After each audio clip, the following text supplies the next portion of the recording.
Good morning children, this is Varuna Sharma. और बेटा अभी हम 9th क्लास में हैं। 9th क्लास का एक और इम्पॉर्टेंट टॉपिक आज हम कवर कर रहे हैं, that is movement of air, wind. तो एयर क्या है? एयर ऑलरेडी हम लास्ट वीडियो में डिस्कस कर चुके हैं। Air is the mixture of gases. बहुत सारी गैसेस जो हैं एयर के अंदर प्रेजेंट हैं मिक्सचर की फॉर्म में, और सब गैसेस का जो कॉम्पोजिशन है that will be in definite ratio when they form air, है ना। तो आज हम उसी की बात करेंगे कि एयर करंट किस तरीके से फ्लो करेंगे, मूवमेंट ऑफ एयर किस तरीके से होता है। तो today's topic is movement of air, that is wind. There are two important factors that determine the movement of air.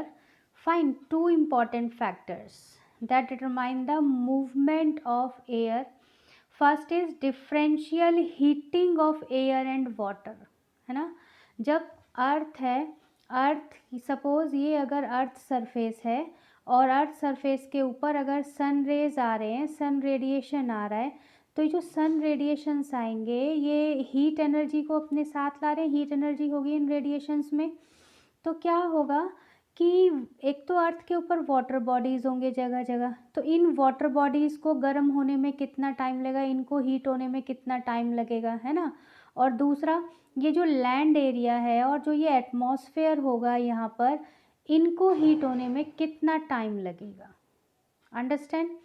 तो ये जो डिफरेंट होगा, ये जो डिफरेंस होगा, heating difference between air and water, water होगा वाटर बॉडीज़ में और एयर होगा as blanket and on land, है ना। एयर तो वैसे वाटर बॉडीज़ के ऊपर भी है, बट वहाँ पर वाटर वेपर्स भी होंगे साथ में, जो भी हम डिस्कस करेंगे। तो ये जो डिफरेंस होगा, heating difference air and water में, एक तो ये बड़ा इंपॉर्टेंट फैक्टर है, that is differential heating of air and water is one important factor that determine the movement of air. Fine. And second one is the formation of water vapor. यानी water vapour जो form होंगे, ये भी important factor होगा wind direction को और wind movement को decide करने के लिए, है ना। बट जो वाटर वेपर है बेसिकली इसकी जो ज़्यादा सोर्स होंगी वो वाटर बॉडीज़ होंगी, क्योंकि वाटर बॉडीज़ में पानी है, हीटिंग एनर्जी, हीट एनर्जी आ रही है ऑलरेडी सन से, तो यहाँ पर वाटर वेपर यहाँ पर ज़्यादा फॉर्म होंगे, इन वाटर बॉडीज़ के ऊपर वाटर वेपर ज़्यादा फॉर्म होंगे। क्लियर। सो अभी हमने यही किया है कि there are two important factors that determine the movement of air. First is differential heating of air and water, and second one is the formation of water vapour. Now let us discuss wind. Wind यानी जब air movement होती है, air current flow होते हैं, तो वो बहुत अलग अलग टाइप के होते हैं। कई बार ऐसा मतलब इतने अच्छे से हवा, हम कहते हैं हवा चल रही है, कितनी अच्छी हवा चल रही है, सुहानी हवा चल रही है, हमें अच्छा लगता है उस हवा में बैठना। लेकिन अगर तूफ़ान है, बारिश के साथ हवा है, तब हमें वो वाटर करंट अच्छा नहीं लगता है, तब हम उस वाटर करंट एयर करंट हमें तब वो अच्छा नहीं लगता है। वाटर करंट तो एयर के साथ मिलके वो डेवलप हो जाता है जब बारिश की बूंदें पानी के साथ आती हैं, बट एक्चुअली में तो वो एयर करंट है। तो उस कंडीशन में एयर करंट हमें अच्छा नहीं लगता, है ना। तो विंड, अभी हम जाने विंड क्या है। तो this is the horizontal motion of air, horizontal motion of air, यानी इस डायरेक्शन में, अगर इस डायरेक्शन में मूवमेंट हो रहा है, हॉरिजॉन्टली अगर हो रहा है, तब हम उसको कहेंगे हॉरिजॉन्टल। ये अगर एयर का मूवमेंट इस तरीके से फ्लो करेगा, that is horizontal movement of air, and it horizontal movement of air is known as, motion of air is known as wind. Fine. And ये जो विंड है, ये विंड अलग अलग स्पीड से चलती हैं। जब ये इनकी जो स्पीड्स होंगी, उन स्पीड के अकॉर्डिंग अगर हम देखें तो विंड को हम 3 अलग अलग टाइप्स में डिवाइड कर सकते हैं। अगर विंड का जो स्पीड है वो 10 to 20 किलोमीटर पर आवर की स्पीड से चल रही है, तब तो वो होती है जेंटल ब्रीज, स्लो एयर, जो कि सुहावनी लगती है, बहुत अच्छी लगती है उस एयर में बैठना, है ना। लेकिन अगर यही जो है 60 to 90 किलोमीटर पर आवर की स्पीड से अगर विंड फ्लो कर रही है, मूवमेंट कर रही है, तब वो होता है स्टॉर्म, यानी तूफान आने शुरू हो जाते हैं। और अगर इसकी स्पीड और ज़्यादा बढ़ जाए 120 किलोमीटर पर आवर की स्पीड से अगर ये चले, तब होते हैं टेरिबल स्टॉर्म, जिनको हम हरिकेन्स कहते हैं। और ये तो बहुत ही भयानक खतरनाक हैं, डिज़ास्टर कॉज करते हैं।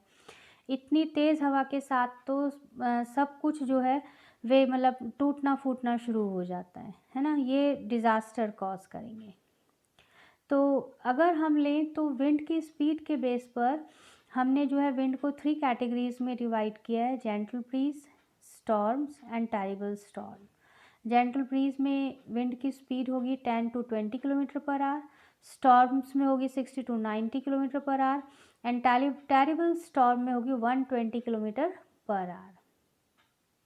ठीक, अब ये विंड बनती कैसे हैं, किस तरीके से विंड फ्लो या मूवमेंट डेवलप होता है, वो आप देखें। तो देखिए, हीटिंग ऑफ एयर, जो हवा है, हवा गर्म होनी शुरू होती है। सबसे पहले ये लैंड है, लैंड के ऊपर का ये पूरा एटमॉस्फेयर है। सपोज़ ये तो हो गई लैंड, ये अगर लैंड है तो ये पूरा जो है एटमॉस्फेयर है, और इसमें विंड जो है हॉरिजॉन्टल, क्योंकि हॉरिजॉन्टल मूवमेंट है, ये हॉरिजॉन्टली मूव कर रही है।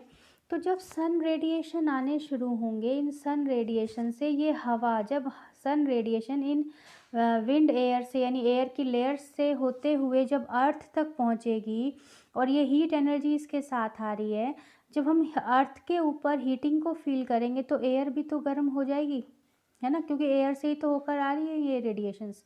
तो क्या होगा कि हवा जो होगी, एयर जो होगी, ये गर्म होनी शुरू हो जाती है, यानी due to radiations of the sun air becomes heated, ये गर्म हो जाएगी।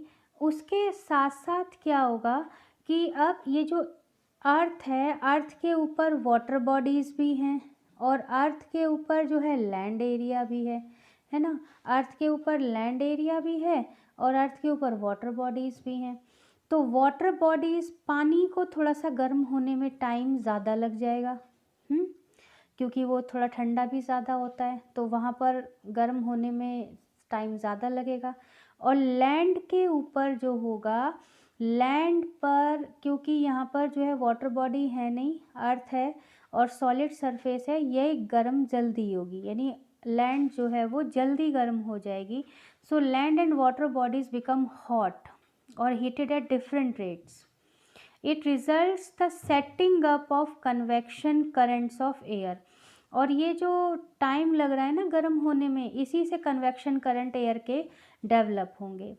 अब देखिए, लैंड हो गई है पहले गर्म, और यहाँ पर वाटर बॉडीज़ जो हैं, इसके ऊपर का जो एयर है वो ठंडी है अभी, उसको गर्म होने में टाइम ज़्यादा लगेगा।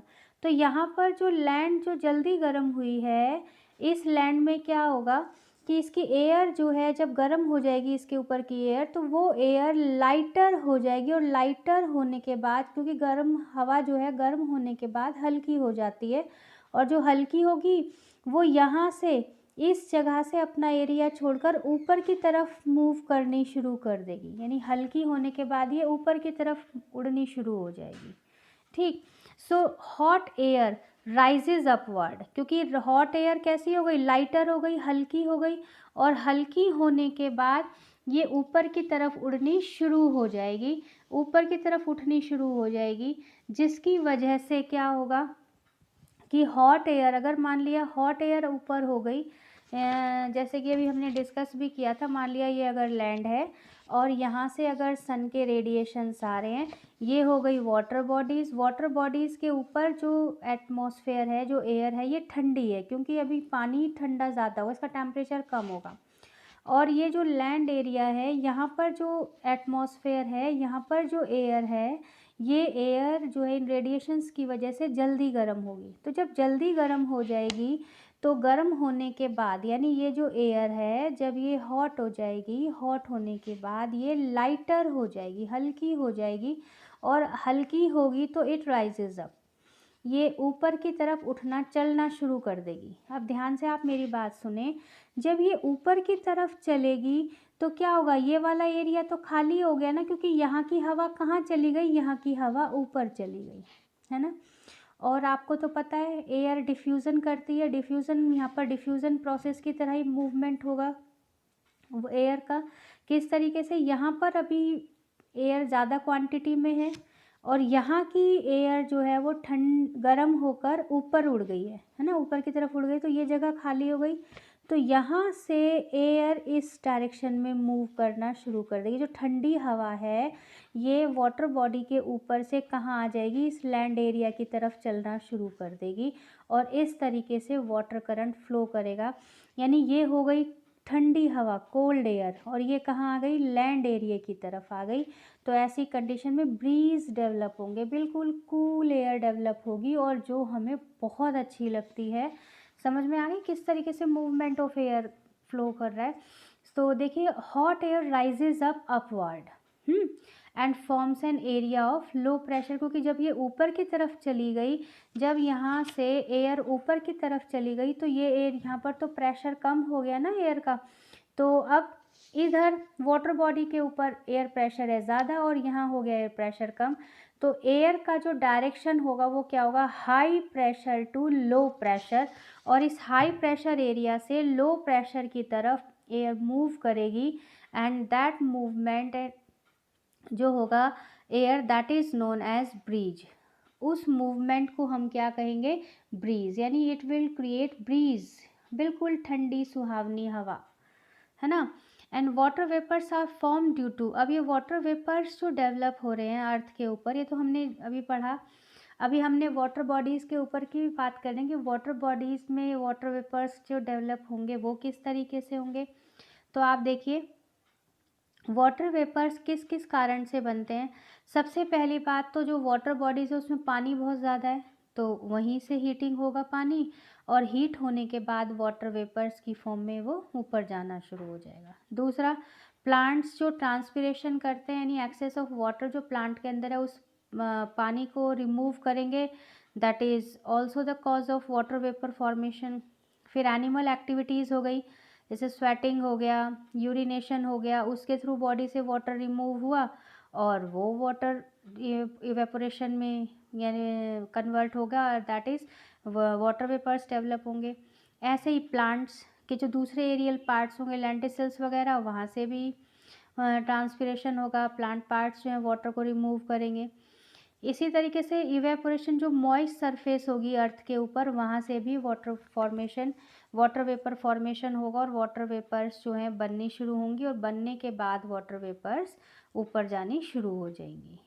ठीक है बेटा, अभी हम पढ़ते हैं आगे कि प्रॉपर एयर मूवमेंट किस तरीके से हो रहा है ना। अभी हमने वैसे तो डिस्कस किया था, लेकिन उसी तरीके से अब आप देखिए एयर मूवमेंट कोस्टल एरियाज़ में किस तरीके से होते हैं। तो देखिए, land gets heated up faster than water.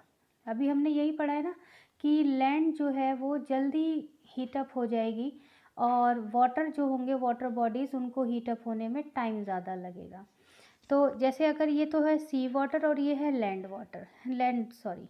तो यहाँ पर देखिए सी वाटर पर जो है, यहाँ पर ये हीट जल्दी हुआ नहीं, इसको हीट होने में भी टाइम लगेगा, तो इसके ऊपर की हवा है ठंडी, और लैंड जो है वो जल्दी गर्म हो गई। जल्दी गर्म होने से लैंड के ऊपर की जो हवा है वो हो गई गर्म, और गर्म होके हल्की हो गई, लाइटर हो गई, और ऊपर की तरफ उड़नी शुरू हो गई। वार्म एयर ऊपर जा रही है। जब वार्म एयर ऊपर चली गई तो ये जगह हो गई खाली, और यहाँ से ये जो स्पेस खाली हुआ, इस खाली स्पेस में यहाँ से कूल एयर आनी शुरू हो जाएगी, और ये जो कूल एयर इधर आएगी, दैट विल क्रिएट ब्रीज। ये जो है आगे चल के ब्रीज क्रिएट करेगी, है ना। तो डायरेक्शन ऑफ विंड क्या होगा, sea to land, sea to land, day time में ध्यान रखना है हमने, ये डे टाइम में होगा, ड्यूरिंग डे चल रहा है, ये डे टाइम में जो डायरेक्शन चल रहा है वो क्या चल रहा है, ये चल रहा है सी टू लैंड, है ना। तो ये हो गया regular flow of cool air from sea to land, ठीक, during day time period, and air above land surface gets heated faster than the air present above the water surface. Fine बेटा, the heated air on land surfaces gets rising up, वो तो भाई rise up हो गई, lighter हो गई land surfaces के ऊपर से एयर, और ऊपर की तरफ उठनी शुरू हो गई, चली गई ऊपर एटमॉस्फेयर में। सो हाई प्रेशर कहाँ पर होगा एयर का, अबव द सी, और लो प्रेशर कहाँ पर होगा, ऑन द लैंड। तो इसीलिए जो डायरेक्शन होगा एयर का during day time that will be sea to land and this will create breeze, ये ब्रीज क्रिएट करेगा। फाइन। इसी तरीके से हम देखते हैं नेक्स्ट हमारा ड्यूरिंग नाइट। नाइट टाइम में अपोजिट हो रहा है, सी वाटर को जितना टाइम गर्म होने में लगा था, अब ये ठंडा भी, क्योंकि ठंडा था गर्म होने में इसने लिया टाइम, तो रात को जब सनलाइट होगी, उस रात को जब सनलाइट नहीं होगी, उस कंडीशन में क्या होगा कि ये इसको अभी टाइम लगेगा इसको ठंडा होने में। तो सी वाटर के ऊपर तो टेम्परेचर होगा ज़्यादा और यहाँ पर होगा टेम्परेचर कम। तो जब टेम्परेचर कम होगा तो ये कंडेंस्ड होके एयर नीचे आनी शुरू हो जाएगी लैंड के ऊपर, लेकिन सी वाटर के ऊपर अभी जो है इसको टाइम लगेगा नीचे आने में। तो क्योंकि टेम्परेचर यहाँ पर ज़्यादा होगा ड्यूरिंग नाइट, तो टेम्परेचर ज़्यादा होने से क्या होगा, वाटर वेपर, क्योंकि यहाँ की हवा भी अभी गर्म होगी और गर्म होगी तो ये ऊपर की तरफ चलती रहेंगी, ऊपर रहेंगी एयर, तो यहाँ पर प्रेशर एयर का कम हो जाएगा और लैंड के ऊपर एयर प्रेशर होगा ज़्यादा। तो अब की बार जो डायरेक्शन होगी, यानी ड्यूरिंग नाइट जो डायरेक्शन होगा वो क्या होगा, land to sea. Direction of air क्या हो गया, लैंड से चलेंगी ठंडी हवाएं कहाँ, सी, क्योंकि रात के टाइम सी गर्म होता है और लैंड जल्दी ठंडी हो जाती है। ठीक है, तो ड्यूरिंग ऑफ, देखिए the situation at night is just reverse. At night water cool slower than the land, the warm air from sea surface rises up, this creates a region of low pressure above the sea surface. Cool air moves from the land towards the sea, creating land breeze. Now factors influencing movement of air, कौन कौन से important factors होंगे जो air movement को determine करेंगे। First तो यही हो गया अनइवन हीटिंग, अनइवन हीटिंग हो रही है और कूलिंग हो रही है लैंड और अर्थ के दूसरे part that is sea region पर। पानी जो है जितना टाइम ज़्यादा लेगा गर्म होने में, उतना ही टाइम ज़्यादा लेगा ठंडा होने में। Second, vaporization and condensation of water vapour, this is also the second factor. Third, rotation of earth, earth क्योंकि रेगुलर रोटेट करती है तो उसकी वजह से भी टेम्परेचर मेंटेन रहता है। फोर्थ, अर्थ के ऊपर हाई माउंटेन रेंजेस हैं, साथ साथ जो है कहीं पर बहुत ज़्यादा जो है ट्रेंचेस हैं, कहीं पर बहुत ज़्यादा जो है हाई एल्टीट्यूड एरिया है, तो ये भी जो है विंड पाथ में या उसकी डायरेक्शन को चेंज करने में बहुत ही इम्पॉर्टेंट रोल प्ले करते हैं। ठीक, तो आज के इस वीडियो में हमने जाना कि डायरेक्शन ऑफ विंड कैसा होगा during day and during night, और साथ साथ हमने फैक्टर्स डिस्कस किए कि एयर मूवमेंट में क्या क्या फैक्टर्स अपने इम्पॉर्टेंट रोल प्ले करते हैं। क्लियर? आई होप आपको ये टॉपिक्स क्लियर हो गए होंगे। फिर भी अगर कोई क्वेरी है तो कमेंट बॉक्स में ज़रूर लिखें। साथ साथ चैनल को सब्सक्राइब करना ना भूलें। फाइन।